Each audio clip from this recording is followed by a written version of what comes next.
Article 20 protection देता है accused person को, जो आरोपी व्यक्ति है, उसे मनमाने तरीके से या फिर एक्सेसिव पनिशमेंट ना दी जाए, चाहे वह सिटीजन्स हो या फिर फॉरेनर्स हो या फिर legal person like a company और अ corporation.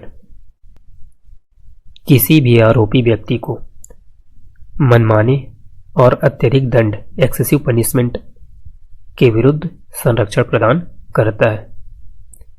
No ex post facto law. अगर किसी व्यक्ति ने कोई अपराध किया है और उस समय कोई कानून मौजूद नहीं है तो उसे सजा नहीं दी जाएगी। सजा देने के लिए कानून का उल्लंघन होना जरूरी है, लेकिन कोई कानून मौजूद ही नहीं है तो उसने कानून का उल्लंघन नहीं किया है तो उसे सजा नहीं दी जाएगी। कानून है और किसी व्यक्ति ने उसका उल्लंघन किया तो सजा दी जाएगी। यह ध्यान रखिएगा, किसी व्यक्ति ने आज अपराध किया है लेकिन इस समय कोई कानून मौजूद नहीं है, लेकिन कुछ महीने बाद या फिर कुछ सालों बाद वह अपराध घोषित हो गया है, तो उसे इस चीज के लिए सजा नहीं मिलेगी कि उसने पिछले सालों में यह अपराध किया हुआ है। अपराध की सजा तब मिलेगी जब उसने अपराध किया हुआ हो और उस समय कानून मौजूद हो।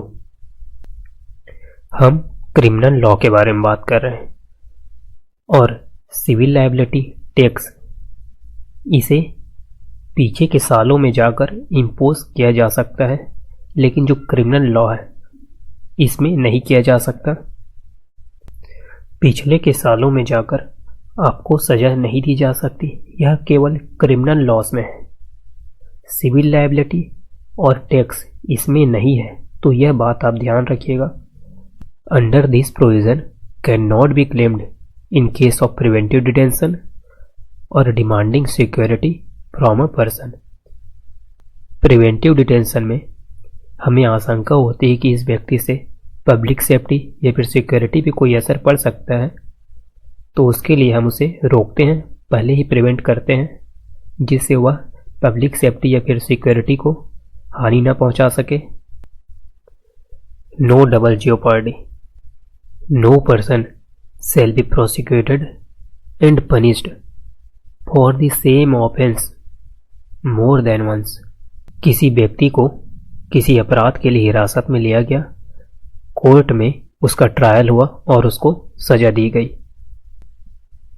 जो अपराध उसने किया था उसकी सजा उसको मिल चुकी है। अब ऐसा नहीं होगा कि आप उसी अपराध के लिए उसे बार बार सजा दें। उसने अपराध किया था, उसको सजा मिल गई और यहां हुआ यह मुकदमा समाप्त।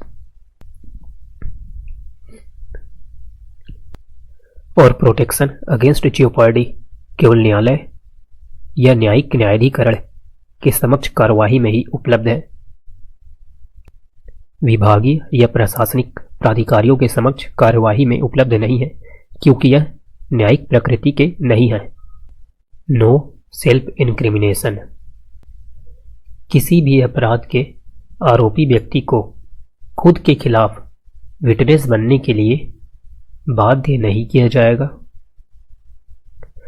और ये ओरल और डॉक्यूमेंट्री एविडेंस दोनों को प्रोटेक्ट करता है। मान लीजिए पुलिस ने किसी को हिरासत में लिया है और उससे क्वेश्चन कर रही है, तो वह चाहे तो साइलेंट रह सकता है, यह उसका अधिकार है, और खुद के खिलाफ गवाह बनने के लिए भी अवॉइड कर सकता है, चाहे वह वर्बल रिस्पॉन्स में हो या फिर रिटन स्टेटमेंट में हो। It does not extend to, does not cover the mandatory presentation of object, thumb impression, specimen signature, blood specimens. Police ने किसी को गिरफ्तार किया हुआ है तो उसे thumb impression, signature, blood sample ये सब देने पड़ेंगे।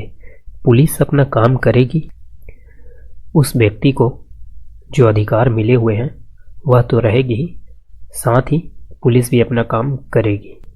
यह केवल आपराधिक कार्यवाही तक ही विस्तारित है। सिविल कार्यवाही या कार्यवाही जो आपराधिक प्रकृति के नहीं है, उसमें यह शामिल नहीं है। धन्यवाद।